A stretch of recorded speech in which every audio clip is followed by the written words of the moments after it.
राजा पाजा में ऐसे न धर हो जनी लबर लबर तू कर हो राजा पाजा में ऐसे न धर हो जनी लबर लबर तू कर हो ओ बही गोटाइल नहीं खे काचू जवानी ओ बही गोटाइल नहीं खे काचू जवानी कुछ दिन बहरे सूत डाल के पलानी बोलमो अभी लोही कहानी कुछ दिन बहरे सूत डाल के पलानी बोलमो अभी लोही कहानी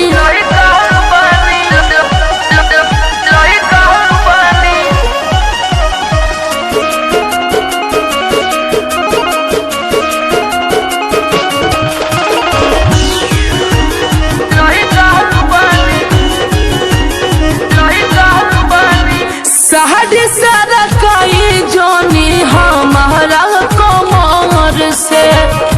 नान्हे उम्र में लैला तू तो नहीं हर से साड़ी सारा काई जोनी हमारा कमर से नान्हे उम्र में लैला तू तो नहीं हर से काहे बढ़ावतानी मोर परेशानी काहे बढ़ावतानी मोर परेशानी कुछ दिन बहरे सूती